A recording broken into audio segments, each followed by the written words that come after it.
Okay, so we are back, and excuse me, I'm going to be taking your questions today. So if you have any questions, this is Ask a CFI Airline Captain. I'll do my best to answer them.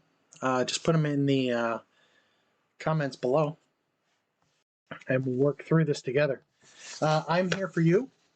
I pretty much know this information, so if I can help you out, whether it's a private pilot question, instrument question, commercial, or even potentially airline. I know there's a lot of you guys out there who have been wanting to get to the airlines, and because of the furloughs and COVID and everything going on, it kind of slowed the industry down a little bit, but now things are getting back into full force. So if you have any questions, potentially even related to getting back to the airlines, let me know.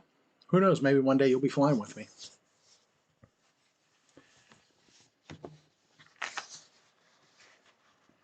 So for my private pilot friends who are learning how to just fly and you're getting ready for your oral exam, I have a few questions that I'll throw out and try to help you that you might potentially get on your oral exam. So one question I found is, it says, if you take friends up for a flight and you are a private pilot, can they pay for the flight? Short answer is no. You have to split it pro rata. You have to do it equally amongst yourselves. So if there's 4 of you in the plane, you just split it 4 ways. But one person can't eat all of the cost unless potentially that one person is you and you want to pay for all your friends going up flying with you. But one of your buddies can't pay for everything. Let's check the next question out. You're flying into Class D airspace. So you're flying into Class D airspace. Visibility is 5. Ceilings are 900 feet. You are not instrument rated. Can you land there? Once again, short answer is no. Basic VFR minimums: 3 miles visibility, 1,000 foot ceilings.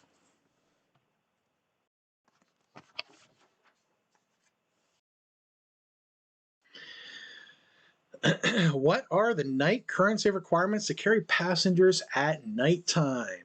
Well, to carry passengers, it has to be 1 hour after official sunset and 1 hour before official sunrise. Anytime after that, for the purposes of carrying passengers, you need to make sure that you've done 3 takeoffs and landings to a full stop within the preceding 90 days. So let's say you've only done 2 and you take your friends out to dinner and it's daytime, and you get to an airport and now you guys were having fun, eating, enjoying, talking about good old times, and you only have 2 night landings under your belt. What are you going to do? Are you going to break an FAA regulation and potentially get caught and lose your license? No. You just leave your friends there on the ground, go up in the air after dark, do 1 landing to a full stop, and take off, obviously. Then put your passengers in the plane and go home. Therefore, you legally have 3 takeoffs and landings to a full stop within the preceding 90 days. Let's see what else we got. Okay. Now we're looking at a winds aloft chart. Winds aloft chart are saying 9900 in the code. What in the world does 9900 mean? Well, if you know anything already, hopefully, about the winds aloft charts, is that it is broken between the first 2 digits and the last 2 digits. The first 2 digits, 99 in this specific instance, would represent the wind direction. So we'll say typically, if it didn't say 99, it would say 27, which means 27, and then we put a 0 at the end. So 270, winds are coming out of the west. And then the second 2 digits would be any number. So we'll just say 15. So 15 would be the velocity, it'd be 15 knots. So winds would be 2715, meaning winds are out of the west at 270, at 15 knots. So if it's saying 9900, well, 99 can't be expressed as a compass heading, so therefore 99 would just mean, and 00 is the velocity, so it would just mean that winds are calm. Or, as this might say, light and variable. All right, let's see what else we have. What happens to maneuvering speed as your plane gets heavier? Well, this would be a pre-flight question because I don't know how your plane would get heavier in flight unless you picked up a skydiver or something that was falling out of the sky and landed on your aircraft. But typically we get lighter the longer we fly because we're burning fuel, or if other instances we might be dropping parachuters out of our aircraft, or maybe doing cargo dumps in foreign lands. I don't know how else we might get lighter, but getting heavier. Anyway, the question says, what happens to maneuvering speed as your plane gets heavier? Well, then maneuvering speed goes up, plain and simple. Maneuvering speed is not one set number. It varies based on the weight of the aircraft. So for a little plane, you may have it going anywhere from 80 knots up to 99 knots. So on average, an aircraft that you're going to be flying is going to be somewhere between those two values. Typically, you're not fully loaded when you're taking the airplane out, and you're not completely empty either. So for like a normal 172, it's going to be somewhere around 90 knots average maneuvering speed. But if we were to put more weight on, obviously the number would go up. All right, let's look at the next one. So I was talking with a guy outside of my house a little bit ago, and he was curious about flying. And he asked me, he says, "Hey, I know you're a pilot. What do you ever get worried about icing when getting into your engine when you're flying the airplanes?" So I just sat there and talked to him for a few minutes and let him know what was going on. The simple answer is no. Or I guess the simple answer is yes, I do worry, but in reality, I'm not worried because of the equipment on the aircraft. So let me break it down for you for a minute. So today here in the Mid-Atlantic, it is May 30th, and it's 50 degrees outside, which is really cold for May 30th. Anyway, we take that temperature, 50 degrees at the surface, and as most of you are probably aspiring pilots or already pilots, we know that the average lapse rate for temperature is 4.4 degrees for every 1,000 feet that we climb into the atmosphere. So as we go up into the atmosphere, the temperature should, on average, cool 4.4 degrees. So we know that if it's 50 degrees at the surface, that most likely it's going to be about 4,000 feet above the surface where we're going to hit the freezing point. So if we have clouds up at that altitude and we potentially are going to be flying through those clouds, yes, I'm going to worry about icing. Now, in the small airplanes that don't have any type of de-icing equipment for the engines or for the wings, yes, that's going to be a problem. I'm going to want to avoid it. But let's say I am in the jet. Then we have some things known as wing and cow anti-ice or de-icing, but typically wing and cow anti-ice. So what it does is I flip those switches on in the cockpit, and when I flip those switches on, excuse me, when I flip those switches on, what they are doing is they are diverting exhaust gases that would typically go out the back of the jet, out of the exhaust ports. And if you're here on the ground and you look up into the sky and you see a jet way high in the sky, say 30,000 feet or something, you're probably going to see their contrail, which is just typically their exhaust. Well, up there, if we're going to be flying through a cloud and it's cold, the simple answer is it's going to divert the exhaust gases, and it's going to reroute those exhaust gases out to our wing tips or to our engine cowls. And it's going to take that heat, and it's going to blow that heat either over the wings, or it's going to take that heat and blow it around the engine cowl so that we can keep the temperatures above freezing on those surfaces, to keep the blades on the engines free from ice, and to keep the wings free from ice. And that way we technically don't need to worry about icing as long as those systems are working correctly. So hopefully that helps you. Like I said, I see there are a couple viewers, but if you do want to log on and just ask a question, feel free. Otherwise, I'm just going to keep talking about random questions that you guys might have, and but I'm here to help you out. Let's see. Next question. So you passed your private pilot check ride on June 1st of this year. Let's say you don't get any more ratings, licenses. So you get your private pilot, you're not going to get your instrument, your commercial, anything else of that. You're just going to be a regular private pilot. When are you required to get a flight review? And you got it June 1st of this year, so you got it 2 days from now. Well, the simple answer is you're going to get it 24 calendar months. On the last day of that month is when it's going to expire or be required. So if I got it on June 1st, then I need to renew it by and still be able to exercise my privileges by June 30th, the last day of that month of 2023. So on July 1st of 2023, if I have not taken a flight review, then my privileges expire. Yeah, very simple. All right, let's move on to the next question. Let's see. Looking through. I don't know. I have a bunch of them here, so just stand by for a second. All right, so I got these off of a couple websites here for this one.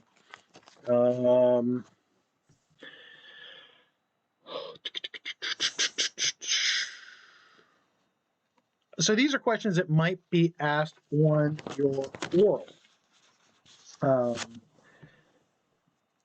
And once again, this is just for you guys. If you're curious about wondering what might be on your oral, if you have a question for a CFI, if you're wanting to fly and you're not sure about something, whether it's airspace, whether it's weather, whatever. The knowledge is probably in my head, and I'm more than welcome to share it with you, so feel free to ask. Let's see. Is the information on your 8710 form correct? Well, hopefully it would be. And that's something that you and your instructor would check before sitting in on the oral exam. Remember, your oral exam and your check ride is for the examiner to check your instructor. He is obviously checking you, your knowledge, and your proficiency and skills in terms of how you fly and how you handle the aircraft and your base knowledge. But what he's doing is he's primarily, or she, is primarily checking your knowledge that the instructor taught you properly and prepared you properly. So if the instructor is a good instructor, the instructor is not going to send you full knowing that you may not know the information. I know when I send students, I always know that you're prepared. And there's no doubt in my mind that you're not going to that check ride hoping to pass. You're going to that check ride knowing that you are going to pass. So he, in essence, is evaluating, did I, an instructor, prepare you properly? So let's see. Did your instructor review the areas that you were deficient in the written test? Of course, yes. Now, if you would have failed the written test, then on the bottom of that sheet that they give you from the written testing center, that portion of that 8.5 by 11 sheet needs to be filled out. But if you did pass the written test, 70% or better, then we still, as an instructor, have to review that portion of all the codes that they give us, but we're not required to fill out that bottom portion of that 8.5 by 11 sheet of paper. We just send you on, and that should be that. So let's look at the next question. What are the required inspections for your aircraft? Well, we have a bunch of them. So I'll move over that for now. But let's talk about documents that are required to be on the aircraft to operate it legally. That's where ARO comes into play, A-R-O-W. Your airworthiness, registration, operating limitations, and weight and balance. So if you're a primary pilot and you're just learning how to fly, the first things we need to do as part of 6187 in your regulations is to go through and verify that you know how to do a proper pre-flight. And as a proper pre-flight, one of the first things that you need to do and go through is to, with your instructor, look for and verify that those documents are in the aircraft. I know at my flight school, where I have the ability to teach, is you're going to have the airworthiness and registration. Typically, if you were sitting in the aircraft, it needs to be in full view, is going to be by your left calf on the side wall of the aircraft. Now, that's airworthiness and registration. Airworthiness never expires as long as the aircraft continues to get its annual or /100 hours, whatever it needs, based on if it's for commercial flying or just your regular private aircraft. The registration, that does have to get reviewed regularly, and that just started within the past decade or so that we had to start doing that.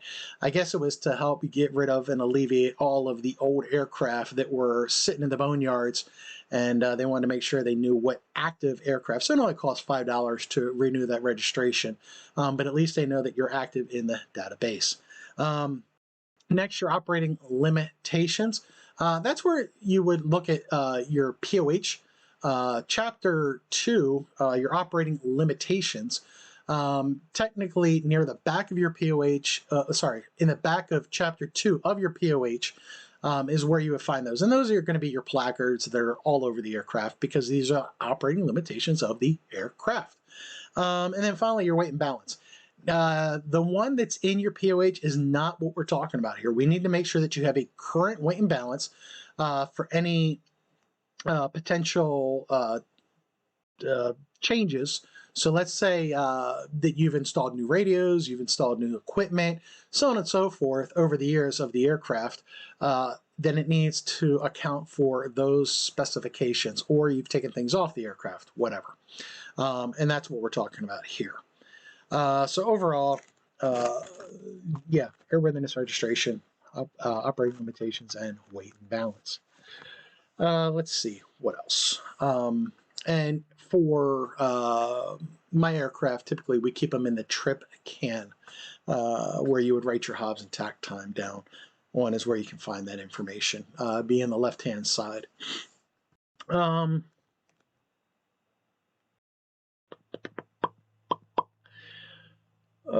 Let's see. Let's find a good one here. What are the various V speeds of your aircraft? Well, V speeds of your aircraft. We have things like maneuvering speed, which I hit on a few minutes ago. That'd be VA. We have VS, which would be your stall speed, and in a clean configuration. And then we have VSO, which would be your stall speed in a landing configuration. So VS typically would be considered the, yeah, now you got me on the spot.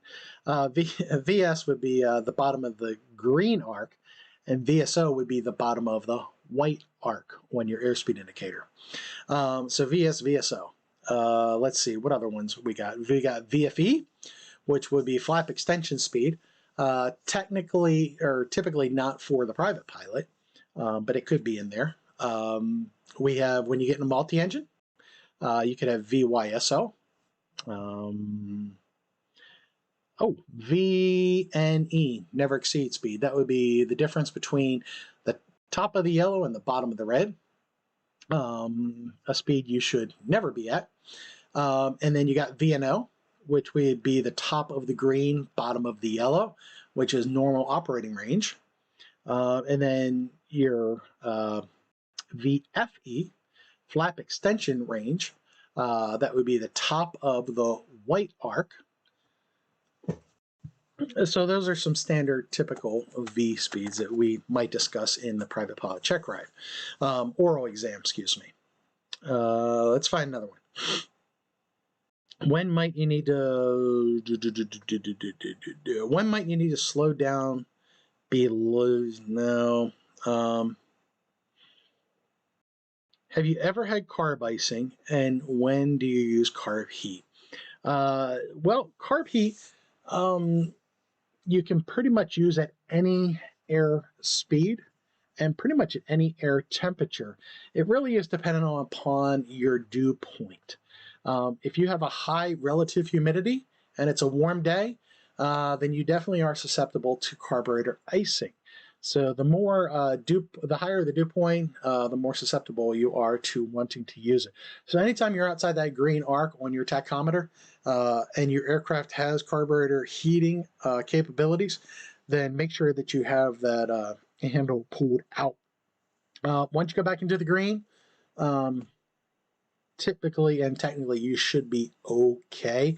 But if you are outside the green on that tachometer, make sure you have it pulled out. Let's see what else we have.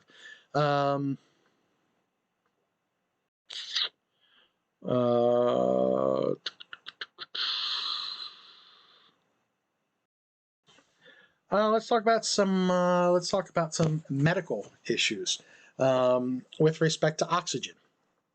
With respect to stand by. I got to check something here real quick. And it looks like I will be back because it looks like someone may be here. So I'm going to put us on pause, and I'll pick this back up in just a minute. So if you have any questions, feel free to leave them, and I will be right back.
Okay.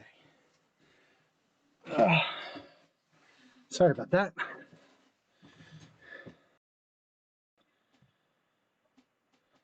All right. So let's see what we have here.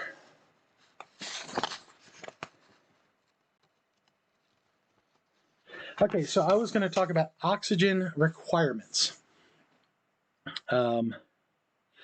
with respect to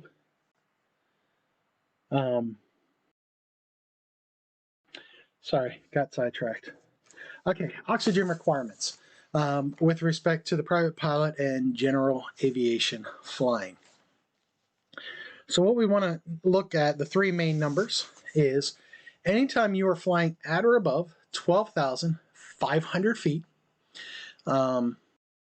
you as the required crew member are required to, after 30 minutes of flying at or above that altitude, make sure that you are using or utilizing supplemental oxygen.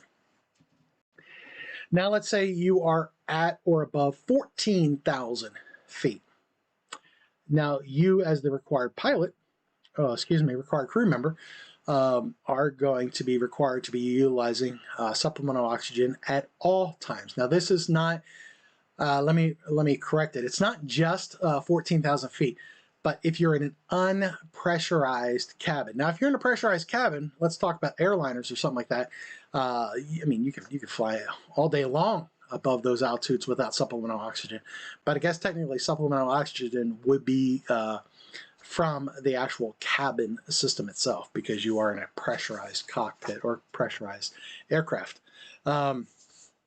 Excuse me. Let's say you are now let's say you're now at 15,000 feet or above in an unpressurized aircraft. Now the passengers on board are going to be required to be given or provided supplemental oxygen. Now, they are not required to use the supplemental oxygen, but they at least have to have it at their disposal if they choose to use it or not. All right, so that's supplemental oxygen. Now, at nighttime, because of the way your body operates, the FAA suggests or requests, not requires, that you use supplemental oxygen above 5,000 feet, because of the way your cones and rods operate. All right, let's look at the next one.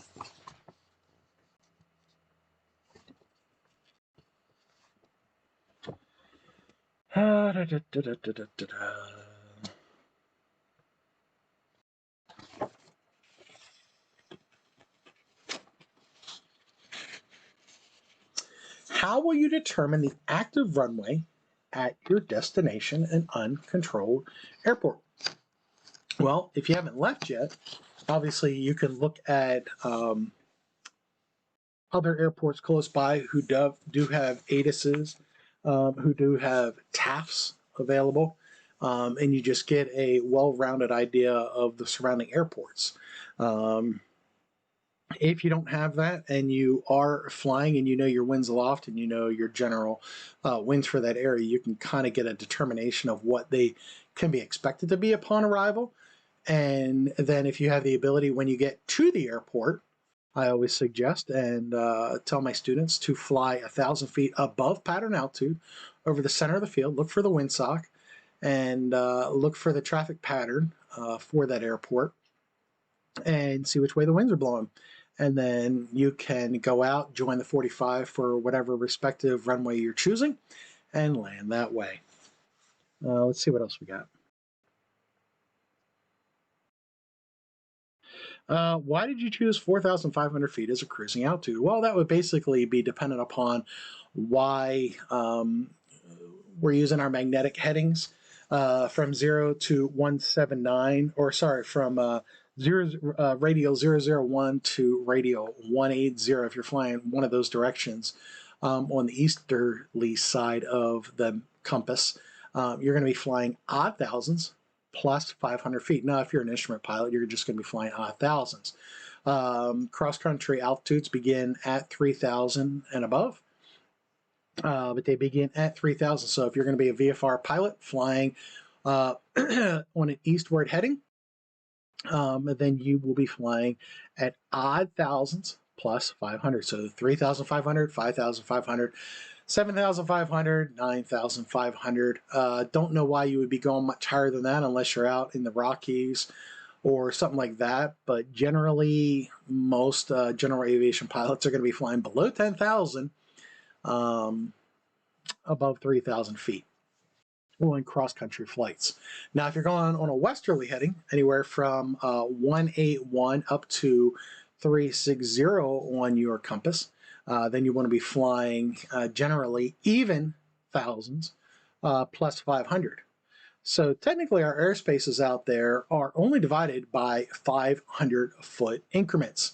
So at 3,000 feet, you have instrument pilots. At 3,500, you have VFR or general aviation pilots flying on an easterly heading. At 4,000 feet, you have instrument pilots flying on a westerly heading, 4,500. General aviation pilots flying on a westerly heading, 5,000. Once again, instrument pilots flying easterly, 5,500. You're going to have general aviation pilots flying on an easterly heading. So you can see we're only dividing the airspace 500 foot apart. So if you are not flying the correct altitude for your direction of flight, you are causing a hazard to yourself and to others around you who may be flying at that altitude, who are flying the correct direction, and you are flying the incorrect direction, and also persons or property on the ground that you may be flying over, because God forbid you have a midair collision with an aircraft at the wrong altitude. Then when you fall out of the sky, you're going to be landing on something, and your debris is going to be landing on something, and now you got people on the ground who had no clue what was going on, and you just ruined their day as well. So for everybody's safety, for everybody's benefit, make sure you're flying the correct altitudes. Thank you. Let's see what else we got. What are maximum elevation figures on the charts? I'm assuming we're talking about quadrangles here. So when you look at your sectional chart, they're separated into rectangles, and that just means that is the highest obstacle in that quadrangle somewhere. Sometimes it may be difficult to find it, but just know that if you're going to be flying through that quadrangle, somewhere in that quadrangle, the highest obstacle is accounted for based on those numbers. And that's what we're talking about there. Let's see what else we might have here. Still looking.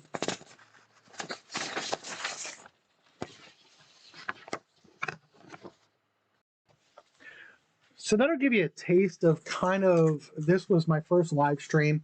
Just wanted to see how it worked, make sure that my video was working correctly, making sure my audio was working correctly. And the format may change a little bit, but this was more, in the end, for me, just making sure that everything is set up, that my green screen and everything was working so that it could benefit you guys in the future. So thanks for tuning in, and you can expect more to come. Also, if you have questions, comments, whatever, leave them, and I will address them in future videos. And if this live stream seems to work, then maybe potentially I can do it on a regular basis. So thanks for watching, and we'll see you next time.